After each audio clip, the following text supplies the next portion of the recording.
Russian dictator Putin has admitted the beginning of his war and the fate of Crimea. And American President Donald Trump cannot decide on the fate of negotiations between Russia and Ukraine. These and other topics we will discuss right now. My name is Irina Uzlova, and today with us is Yuri Rashkin, host of YouTube channel Rashkin Report and local elected official in Wisconsin. Yuri, hello, glad to see you. Thank you for joining. Thank you for inviting me. Good morning from California, a land that is trying to figure out how it's going to exist in the new United States. And Slava Ukraini. Heroям Slava, morning from Lviv and from Ukraine. Yuri, thank you for your time and for your opinions. So, Russian dictator Putin talked to his propagandist Zarubin and says that ceasefire in Ukraine is inevitable. The head of the Kremlin, Vladimir Putin, hinted at an inevitable ceasefire in the war against Ukraine, according to the Russian media, even though it is Russia that thwarts all attempts to implement one. It seems to me that this is inevitable despite all the tragedy we are experiencing now, told Putin. It's a matter of time, he said. So he doesn't stop the war, does not really need a truce and a ceasefire, only in order to rearm and move on, as we can assess all his steps. So, Yuri, how do you assess these statements of Putin about ceasefire in Ukraine? We think that these all words only lie. I think it was pretty clear that this was something that was a project launched by Trump administration with the blessing of the Putin regime. And these negotiations were always unclear what was going to be the purpose of them, because we had two problems that were rolled into one. On one hand, we have how to have immediate ceasefire. On the other hand, we have how to have a long-term peace. And those are two different issues that the mere fact that they were pushed into one highlighted to what extent they were not interested in actual peace by, I don't know, anybody's standard, not Putin's or Trump's, because, you know, we have the one perception of people who think that peace means actually guarantees and security, and others that feel that peace really means capitulation, if not takeover by another hostile country. So peace is not something that was in Ukraine's understanding was ever on the mind of the Russian regime and the Trump administration. Now they're being more obvious about it because really the goal is to normalize relations with Russia. And now they're just kind of pushing Ukraine off the train and saying, well, you were never serious about this. This goes back to the Putin's projection on the concept of how legitimate is Putin, not very. How can he be trusted with agreements? He can't be. So, of course, he says that it's the fault of everybody else. Oh, particularly Ukraine. They're the ones who cannot be trusted. They're the ones whose president is supposedly illegitimate, according to Putin. So I think that those dynamics lead me to believe that this is a failed attempt by Trump's administration for Donald Trump to be on Red Square on May 9th, together next to Putin and Xi Jinping. But now it seems like at least Marco Rubio, Secretary of State Rubio, and National Security Advisor, who knows what other titles he may acquire. I think he already has a few. Yeah, because he's also in charge of USAID. I believe Secretary Rubio has now 4 different titles. So it's like if he goes to Red Square, that's like a lot of people, a lot of power, a lot of agencies that are now are traveling and showing their support. It's unfortunate because Americans don't have the appreciation for World War II like Russians do, and for the sacrifices that were made. And it seems like, even though Russia and the United States had many different wars since then, it is the World War II, or the Великая Отечественная война, the Great War of Fatherland, that is so close to Russian leaders' heart, perhaps because so many Russians died. No, not because they actually won, because that seems to be a problem. In wars often, Afghanistan being an example, that didn't work out well for either side. But for the United States, it's unfortunate because we're going to see somebody who is going, our Secretary of State, if not President Trump, who I know wishes, I'm convinced President Trump wishes he could be on May 9th on Red Square. But this whole manipulation about changing the victory day to May 8th, is really, I feel, in tremendous insult that we're not really covering enough, because World War II actually ended on September 2nd after Hiroshima and Nagasaki were bombed with nuclear bombs. And if we're now saying that that was outside of the scope of World War II, then what are we talking about? Does that mean that Japan can file lawsuits against the United States because they were attacked not during wartime? What about the sacrifices of all the people who died, the veterans who died in the Pacific, fighting for United States, for democracy, for Europe, for everybody? But apparently now that's not considered to be part of World War II, according to President Trump. So we're seeing the same concepts starting to play out in the United States that we saw in Russia, where we see rewriting of history according to one man's desires. And of course, we're getting closer to the parade for Donald Trump's birthday, which is supposed to feature something like 50 helicopters and 7 different military bands. So you can tell that the Russian experience is becoming more and more prominent in American politics. About this parade by Donald Trump and his birthday and the day of the USA Army, but we say that this day will be only about Trump's birthday, it seems to us. And in such facts, we really see that they have a lot in common, Trump and Putin. And you know, I think that maybe really Donald Trump has this wish to visit parade in Moscow on May 9, but he's afraid because our president Vladimir Zelensky told that we cannot make security guarantees to that leaders which we will visit this parade because it's territory of Russian Federation, and I can add by myself that it's territory of that country who began war more than 11 years ago. So I think that Trump is afraid, and that's all. You know, there's a part of me that would like to imagine a scenario where you have all the dictators in the world gathering on Red Square, and then a bomb is dropped on Red Square, and all of a sudden, billions of people lose a trusted leader and have to figure out things for themselves. I think that Ukrainians, on one hand, are entirely entitled to hit any part of Russia because Russia is attacking Ukraine. But I think that it is a pretty reasonable expectation to say that Ukrainians are not going to strike the Red Square because, well, I'm not sure it would be a bad idea, but it would have strong consequences. It's important, I think, to acknowledge that there are conversations about how to defeat Russia. And you have people who are saying it's important to start hitting Moscow because until Moscovites see that their quality of life has suffered, Russia is not going to change because Russia is about Moscow and St. Petersburg. That's one approach. That would be Yuri Rashkin, who I very much respect.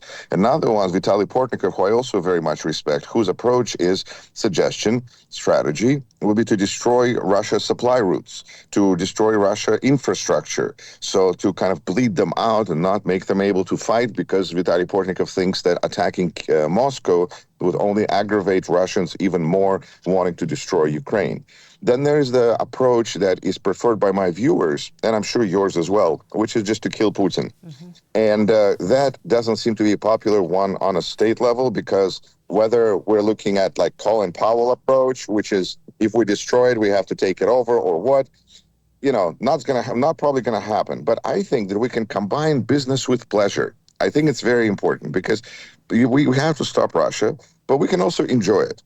And I think that's where attacks within Moscow on structures like FSB, Lubyanka, or Ostankino, their TV broadcasting capabilities, not, residential areas. No. But like the parts that of the information machine, of the attack machine that are so prominent, so visible, and would be such important symbols to be destroyed and attacked, it would really, I feel, cheer up not just people in Ukraine, but really people all over the world. And it seems to me that Chinese leader Xi Jinping is like a stop Trump card to Putin, because he will visit Moscow, and it will be official visit. Peking told that it's really truth and to recognize this visit. Kremlin agreed it too. So according to this, we will not attack Moscow, it seems to me. How can Putin use this visit of Xi Jinping? I think that Trump's Trump card probably is Trump, because President of the United States in your back pocket is pretty awesome. And I think that Ukrainians would not attack because there could be, you don't want to destroy relations with China or possibly with the United States if you kill their state. I mean, this is just the problems that there would be is a big list. However, it's important to acknowledge that May 9th is becoming kind of a dictator celebration day. And we see that people who consider themselves to be authoritarian leaders, or even more broadly, Russian world, it's like the day of celebration of the Russian world, which is the opposite of Pax Americana.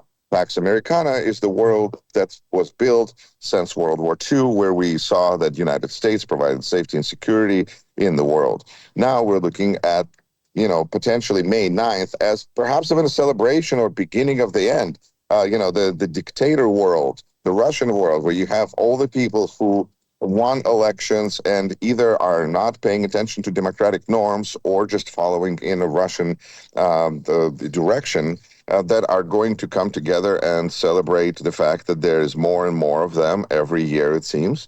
But it's a wave. This will pass too. This is their moment, and the 80th anniversary of the defeat by the Soviet troops of the Nazi Germany in the world, in the Great Fatherland War of Fatherland, is a big day that has nothing to do with actually defeating Hitler, which is really kind of a big deal because the Soviet Union did not celebrate May 9th for many, many years until the veterans became kind of older and dead. And then they started to celebrate the victory. I think it's a very important sign when a state is afraid of their own veterans, when a state is afraid to recognize their own veterans, and a state is afraid to acknowledge that things didn't go as planned after the war, because the war was supposed to make things better. But of course, they just brought on another, 40, 50 years of Soviet dictatorship. So I think it's a very important day that we in the United States should probably acknowledge as a big, important day, not necessarily a holiday, but more of a day of sadness and day of awareness of the danger of the Russian world.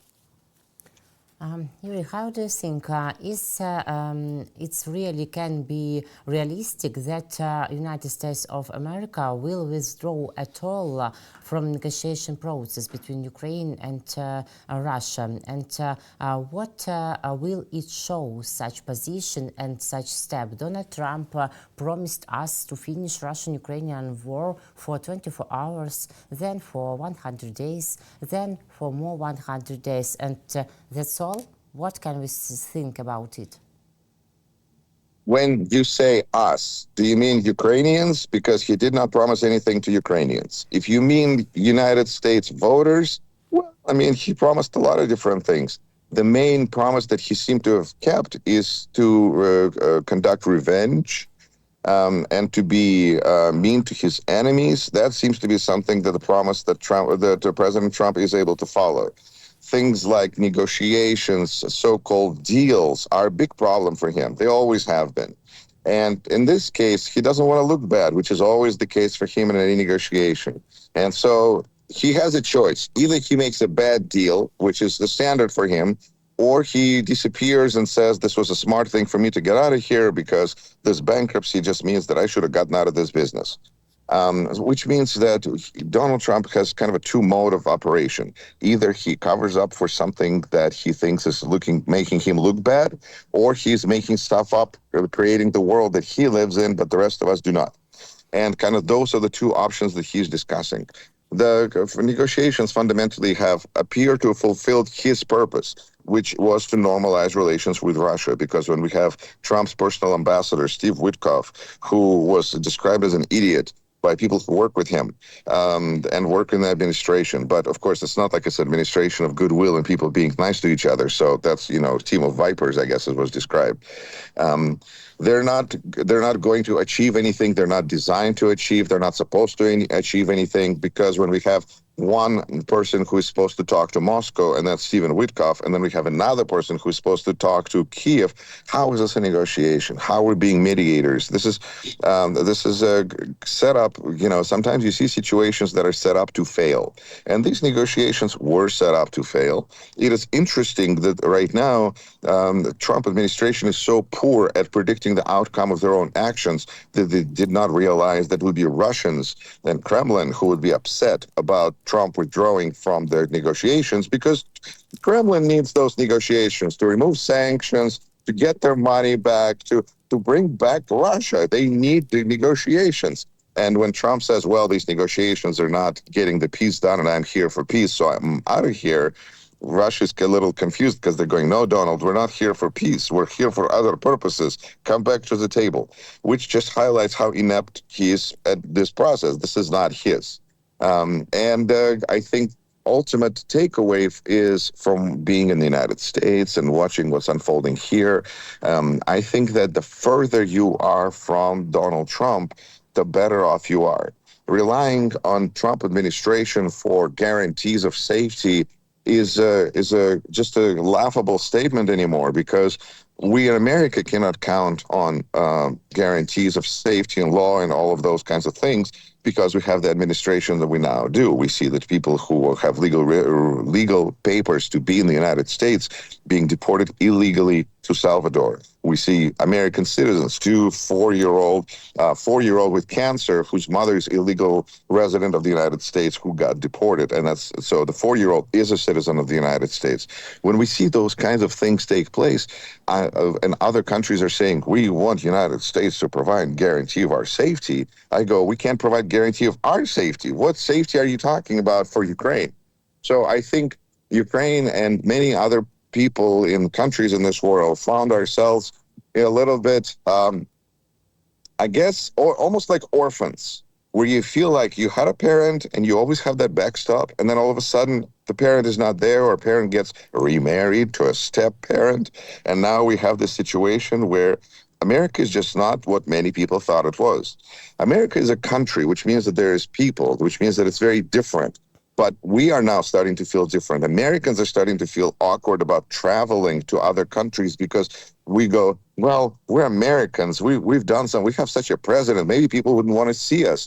And I'm starting to think of Americans as I'm watching Americans go through the same process as Russians went after big war started in 2022 against Ukraine. And Americans had to figure out, are we the good guys? Or Russians had to figure out that there's no way that they can be the good guys now. And does it mean that nobody likes Russians anymore? And they had to go through that process of having good Russians, not so good Russians.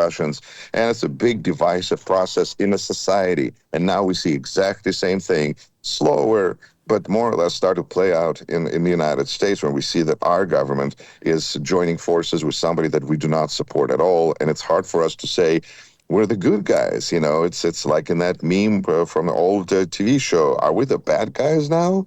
I think a lot of people are struggling with this and taking it in different ways. And it's amazing, really, to what extent one president, one person can change the mood, the atmosphere in the whole. Well, of course, the atmosphere is also changing. We have information that fossil fuels and the situation with our environment has gotten worse in the last 100 days. Well, who would have thought?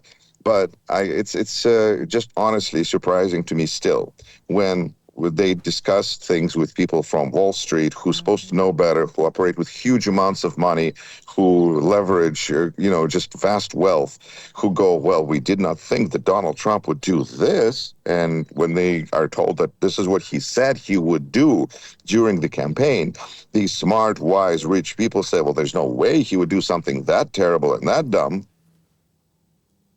Okay? Maybe now we see some middle that United States is between the bad and the good guys. I don't know really. And about Steve Witkoff and that article you mentioned about in the New York Post, which named him really stupid idiot and people who man who doesn't understand how to provide negotiations process really. And I think and I know that Donald Trump likes the New York Post and he trusts the New York Post. Maybe Trump will read this article, or maybe has already read it, and he can make some decisions, not about only Mike Waltz, for example. I think that's one of the ways that we see people try to reach out to Trump is through media, whether to appear on Fox News, as we see his entire cabinet show up on Fox News and speak to cameras. I don't know. They have agencies and departments to run, but they have more time to appear on the news on Fox News. I think that it's as we see Putin mock Trump more and more openly mock Trump and make fun of him. We're getting to the point that many people have wondered about what would happen when Donald Trump realizes that Putin is messing with him or is tapping him or whatever the nice term that Donald Trump is using to describe the situation. And the answer is nothing. Donald Trump, cannot accept that he's being made fun of by Putin. He's going to accept this in some kind of a favorable way. This is part of his mental state that he cannot see Putin as a bad guy, is unable to see him as a bad guy. He's treating these kind of rejections from Putin as if Putin is flirting. Oh, he doesn't want to do this. Maybe he doesn't want to end the war. Maybe he's just tapping me along. It looks creepy. It looks macabre because we're looking at a war situation and we have these two old men trying to play footsies with each other. And it's interesting, and we would like to hope that this will lead to some kind of change where somebody will say, we need to do more. But right now, what we need to do more is the agreement about rare earth minerals, which appears to have been more of a demonstration of the fact that Trump administration can be made deals with because they've had such problems getting anybody to agree to a deal with them. So to have at least Ukraine is very important for President Trump to say that he's capable of making deals, because we're starting to doubt that pretty much. But even that gives Ukraine very limited capacity to actually defend itself with United States help.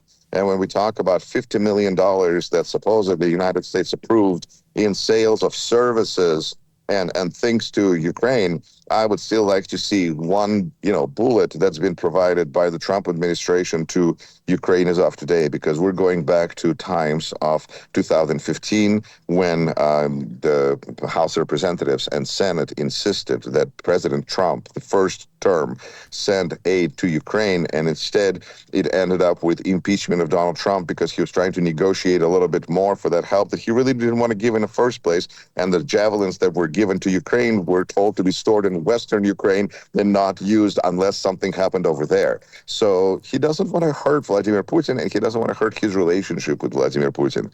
This is a situation that we're observing, and even though it's starting to look like he's trying to kind of have some kind of explanation for the terrible situation that he found himself in, Donald Trump, with Putin again. In the end, it's easier for him to throw away Ukraine, to throw away everything, and to stay with Putin. I feel that between his family and Putin, Donald Trump at this point would pick Vladimir Putin. But Yuri, this week we saw a new decree for the Congress about selling equipment and weapons to Ukraine, more than $50 billion and even more than these numbers. Maybe Donald Trump will sell equipment and weapons to us in such format. We can agree. I think that we see more and more people in the United States are starting to see that this policy is, A, hurting the national security of the United States, B, putting the careers of these politicians in danger. And so they're starting to see that they need to show themselves as it makes sense to now be a little bit stronger against Trump because his support is falling, and they need to kind of cover their bases. They need to show that they are with Trump, but also in case something happens, that they also were aware and trying to do the right thing weakly, meekly, barely, but sort of, and there you go. We see more and more Republican senators join the idea of opposing tariffs because they see that it's destroying our economy.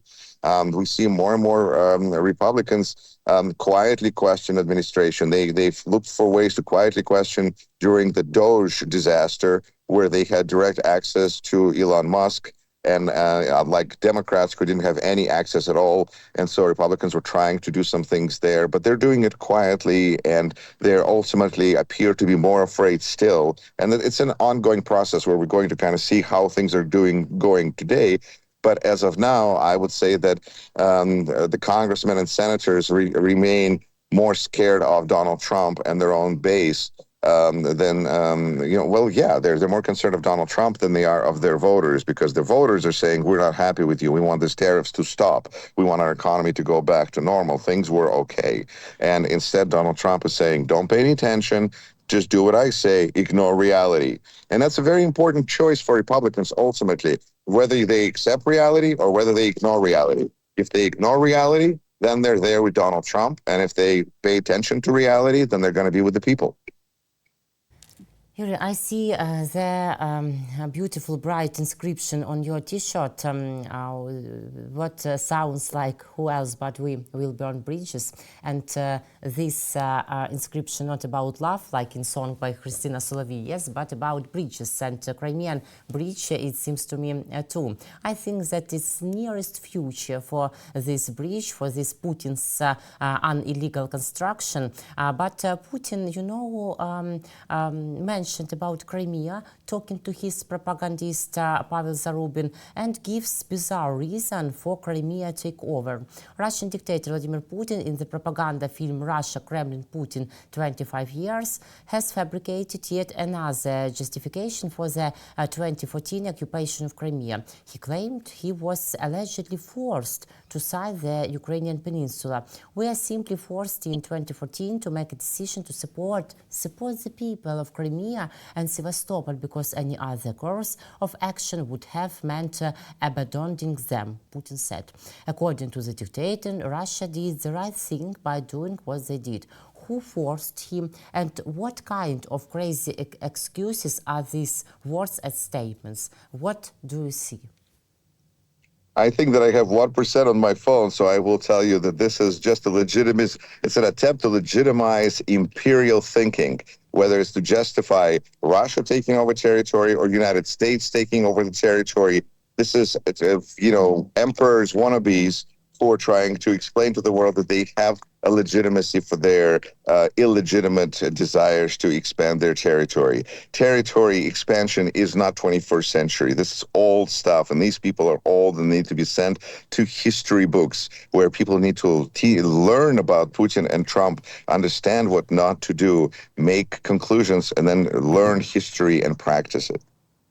Yuri, thank you very much. Exactly, I can say that we will burn Putin's bridges, all of them, and his occupation forces too. Thank you. See you next week. Take care. Thank you. Take care. Yuri Rashkin, host of YouTube Rashkin Report and Rashkin Report in English, and a local elected official in Wisconsin. My name is Irina Uzlova. Thank you guys for joining and watching us. See you next week. Take care.